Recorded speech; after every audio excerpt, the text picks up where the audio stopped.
আসসালামু আলাইকুম ওরহমতুল্লাহি ওবরকাতুহ নাহমাদুহু ওয়া নুসাল্লি আলা রাসূলিহিল কারীম আম্মা বা'দ ফাআউযু বিল্লাহি মিনাশ শাইতানির রাজীম বিসমিল্লাহির রহমানির রহিম ইয়া আইয়ুহাল্লাযীনা আমানু কুতিবা আলাইকুমুস সিয়াম কামা কুতিবা আলাল্লাযীনা মিন ক্বাবলিকুম লাআল্লাকুম তাত্তাকুন সাদাকাল্লাহুল আযীম।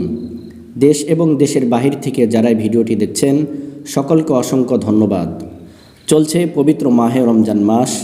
এই রমজান মাসে আল্লাহ পাক রব্বুল আলামিন বান্দাদের উপর রোজাকে ফরজ করেছেন। কেন রোজাকে ফরজ করেছেন? আল্লাহকে ভয় করার জন্য, তাকওয়া অর্জনের জন্য। আল্লাহ পাক রব্বুল আলামিন বলেন, লাআল্লাকুম তাত্তাকুন, আমি আল্লাহর তাকওয়া অর্জনের জন্য বান্দাদের উপর রোজাকে ফরজ করেছি। তাকওয়া কী জিনিস? তাকওয়া অর্থ হচ্ছে আল্লাহর ভয়। যখনই বান্দা আল্লাহকে ভয় করবে তখনই বান্দা আল্লাহ তাআলার ইবাদত করতে মজা পাবে।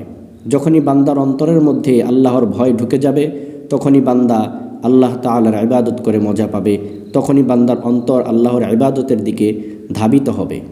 এই জন্য আল্লাহ পাক রব্বুল আলামিন রমজানের রোজাকে ফরজ করেছেন তাকওয়া অর্জনের জন্য। এই জন্য আমরা আল্লাহকে ভয় করব, আল্লাহকে ভয় করে আমরা রোজা রাখব। আল্লাহ তাআলা বলেন, ফামান শাহিদা মিনকুমুশ শাহরা ফালইয়াসুম, তোমাদের মধ্যে যেই রমজান মাস পাবে সে যেন অবশ্যই রোজা রাখে।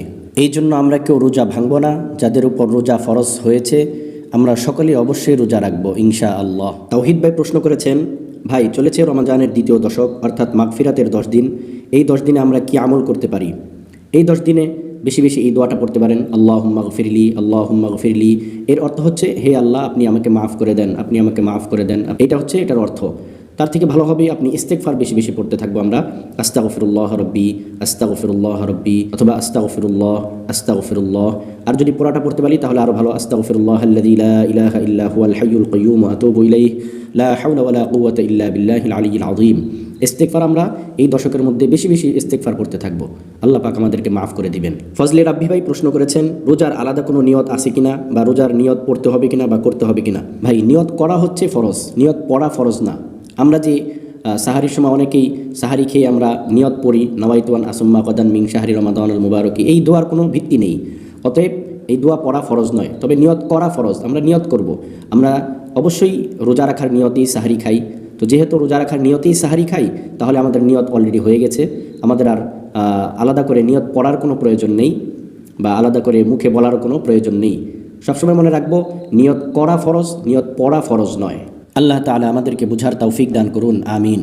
যারা এখনও আমার চ্যানেলটি সাবস্ক্রাইব করেননি তারা অবশ্যই সাবস্ক্রাইব করে আমার সাথে থাকবেন, আর যারা আমার পেজটি এখনও ফলো করেননি তারা অবশ্যই ফলো করে আমার সাথে থাকবেন। ধন্যবাদ সবাইকে। আসসালামু আলাইকুম ওয়া রাহমাতুল্লাহ।